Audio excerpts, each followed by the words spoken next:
Assalamualaikum warahmatullahi wabarakatuh. Selamat pagi. Perkenalkan nama saya Ananta Rizky Susanto dengan nomor induk mahasiswa 225150601111113. Jadi pada video ini saya akan menjelaskan mengenai tugas laporan praktikum mata kuliah penambangan data kelas A program studi pendidikan teknologi informasi. Oke, pada soal yang pertama itu gunakan WK dan dataset kalian masing-masing untuk menjawab pertanyaan-pertanyaan berikut. Berapa banyak atribut dan instance dalam dataset? Oke, pada dataset yang telah saya gunakan, yaitu yang berjudul graduation dataset, memiliki instance yang sebanyak 4.424 dan atribut sebanyak 35. Lalu pertanyaan 1B, lihat visualisasi distribusi nilai-nilai atribut. Apa yang dapat Anda ceritakan dari distribusi tersebut? Atribut-atribut manakah yang menurut Anda sangat berpengaruh terhadap keanggotaan kelas dan mengapa? Oke, pertama-tama saya akan visualisasi setiap atribut yang ada di dataset yang saya gunakan, yaitu sebagai berikut, seperti yang terlampir di laporan praktikum saya. Nah, lalu dikarenakan dataset yang saya gunakan adalah dataset mengenai kelulusan mahasiswa, maka tentu saja atribut yang paling penting adalah atribut target yang berisi mengenai berapa mahasiswa yang lulus, drop out, dan mahasiswa yang belum lulus. Oleh karena itu, di sini saya ingin menggunakan atribut nilai pada semester 1 dan nilai pada semester 2. Dikarenakan menurut saya kedua atribut itu persebaran instance atau setiap datanya itu bisa saling dibandingkan, dan juga dua atribut ini memiliki pengaruh besar dikarenakan dua atribut ini menjadi faktor kelulusan yang nanti akan memengaruhi atribut target jika dibandingkan dengan atribut lain yang mungkin kurang berhubungan atau memengaruhi atribut target. Jadi untuk selanjutnya saya akan menghapus atau remove semua atribut yang tidak saya perlukan dan menyisakan atribut nilai pada semester 1, semester 2, dan juga atribut target. Nah, bisa dilihat pada lampiran yang ada di laporan praktikum saya. Siswa yang drop out diberi warna biru pada visualisasi data. Ada sebanyak 1.421 dari 4.424. Lalu siswa yang lulus diberi warna merah, ada sebanyak 2.209 dari 4.424. Lalu untuk siswa yang belum lulus diberi warna biru muda, ada sebanyak 794 dari 4.424 mahasiswa. Nah, lalu pada atribut nilai pada semester 1 itu dapat disimpulkan bahwa pada semester ini nilai tertinggi yaitu sebesar 18,875 dan nilai terendah adalah 0. Serta rata-rata nilai adalah 10,74 dan nilai standar deviasi sebesar 4,84. Lalu pada nilai semester 2 dapat disimpulkan bahwa pada semester ini nilai tertinggi yaitu 18,57 dan nilai terendah adalah 0. Lalu serta nilai rata-ratanya yaitu 10,23 dan nilai standar deviasi sebesar 5,2. Lalu jika dibandingkan tiga atribut yang telah saya pilih, mahasiswa yang tidak lulus itu dominan memiliki nilai terendah pada semester 1 dan semester 2-nya. Bisa dilihat di lampiran praktikum saya. Lalu mahasiswa yang sudah lulus dominan memiliki nilai yang standar menuju ke tinggi pada semester 1 dan 2-nya. Lalu untuk mahasiswa yang belum lulus dominan memiliki nilai yang standar pada semester 1 dan 2-nya.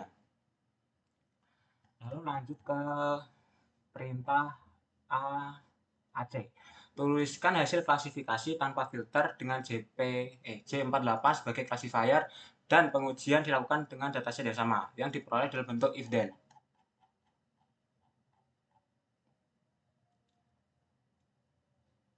Nah, pada proses klasifikasi ini saya menggunakan J48. Saya mencoba persentase split sebesar 66%, yang artinya 66% datanya menjadi training set, kemudian sisanya 33%-nya itu menjadi test set. Lalu didapatkan model decision tree sebagai berikut. Nah, decision tree ini digunakan untuk memprediksi apa yang akan terjadi dengan mahasiswa berdasarkan beberapa informasi tentang mereka, terutama nilai-nilai mereka dalam 2 semester yang berbeda, yaitu semester 1 dan semester 2. Hasil prediksi ini bisa berupa 3 kemungkinan, yaitu yang pertama drop out. Ini berarti pohon memprediksi bahwa mahasiswa tersebut kemungkinan akan berhenti atau putus sekolah. Enroll ini berarti pohon memprediksi bahwa mahasiswa tersebut kemungkinan akan tetap terdaftar dan belum lulus. Lalu graduate ini berarti pohon memprediksi bahwa mahasiswa tersebut kemungkinan akan berhasil menyelesaikan program studi dan lulus. Nah, decision tree ini memeriksa nilai-nilai mahasiswa, nilai-nilai pada semester 1 dan 2. Kemudian lalu nilai tersebut harus memenuhi aturan-aturan yang telah ditetapkan untuk memutuskan status mahasiswa. Contoh, jika ada nilai mahasiswa yang tidak memenuhi batas yang sudah ada, misalnya nilainya terlalu rendah, maka decision tree akan memprediksi bahwa mahasiswa tersebut kemungkinan akan berstatus drop out. Jika nilai-nilai memenuhi kondisi lainnya, maka decision tree akan memprediksi enroll ataupun graduate berdasarkan aturan dan batas yang sudah ditentukan. Lalu untuk kesimpulannya sebagai berikut, yaitu tingkat akurasi keseluruhan dari jumlah sampel yang digunakan yaitu sebanyak 1.504, jumlah prediksi benar itu ada sebanyak 1.008 atau 67,2%. Lalu untuk jumlah prediksi salah itu ada 496 atau 32,98%. Lalu untuk statistik apa? Untuk nilai statistik apa yaitu 0,419. Lalu apa sih statistik apa? Statistik apa adalah metrik yang digunakan untuk mengukur koefisien kesepakatan antara hasil prediksi dan hasil seharusnya. Nilai kappa yang mendekati 1 menunjukkan tingkat kesepakatan yang tinggi. Lalu untuk selanjutnya yaitu nilai mean absolute error yaitu sebesar 0,302. Nilai mean absolute error ini mengukur rata-rata kesalahan absolut antara prediksi dan nilai aktual. Semakin rendah nilai MAE, semakin baik modelnya. Lalu yang selanjutnya root mean square error yaitu sebesar 0,39.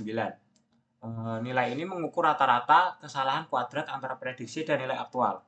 Nilai RMSE yang lebih rendah menunjukkan kualitas model yang lebih baik. Lalu selanjutnya akurasi berdasarkan kelas yang sudah ada.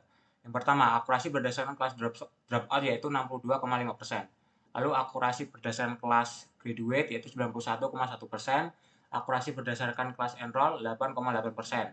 Dalam hal ini atau dalam kasus ini graduate itu memiliki akurasi tertinggi sedangkan enroll memiliki akurasi terendah. Lalu yang terakhir ada confusion metric. Confusion metric ini memberikan gambaran lebih rinci tentang seberapa baik model mengklasifikasikan data berdasarkan kelasnya. Pertama, ada 302 sampel yang benar-benar dropout yang diprediksi sebagai dropout. Lalu ada 682 sampel yang benar-benar graduate yang diprediksi sebagai graduate dan 24 sampel yang benar-benar enroll yang diprediksi sebagai enroll. Namun juga terdapat sampel-sampel yang salah diklasifikasikan. Misalnya, ada 47 sampel yang benar-benar graduate yang salah diprediksi sebagai dropout. Oke, untuk selanjutnya lanjut nomor 2 yaitu diberi perintah untuk melakukan pre-processing dan klasifikasi pada dataset masing-masing dengan Explorer WK dengan menggunakan filter normalize pada proses pre-process dan classifier J48 pada proses klasifikasi. Lalu tuliskan hasilnya dan berikan komentar. Nah, untuk soal nomor 2, pertama-tama tentu saja saya akan meremove atribut yang tidak saya gunakan. Di sini saya terapkan hal yang sama yang saya lakukan pada soal nomor 1 yaitu saya menggunakan atribut yang sama yaitu nilai pada semester 1 dan nilai semester 2 serta saya ingin menggunakan atribut target. Lalu selanjutnya pada proses pre-processing ini perlu dilakukan filter menggunakan normalize seperti yang diperintahkan. Dan hasilnya sebagai berikut. Yang sebelumnya menggunakan filter normalize itu nilai minimum sama maksimumnya itu kan 0 sama 18, sekian-sekian. Sama pada semester 2-nya juga seperti itu. Lalu setelah menggunakan filter normalize itu nilai minimumnya itu menjadi 0 dan nilai maksimumnya itu jadi 1 untuk setiap semesternya. Nah, kenapa bisa begitu? Dikarenakan menggunakan filter normalize ini skala nilai-nilai atribut dalam dataset itu memiliki nilai rentang yang sama atau serupa. Ini berguna terutama ketika atribut dalam dataset itu memiliki skala yang berbeda-beda. Lalu filter normalize ini dilakukan untuk memastikan bahwa setiap atribut itu memiliki pengaruh yang seimbang terhadap proses klasifikasi. Ini membantu algoritma klasifikasi menggunakan J48 nanti itu bekerja lebih baik. Lalu setelah kita melakukan pre-processing, selanjutnya kita menggunakan atau melakukan proses klasifikasi menggunakan C48.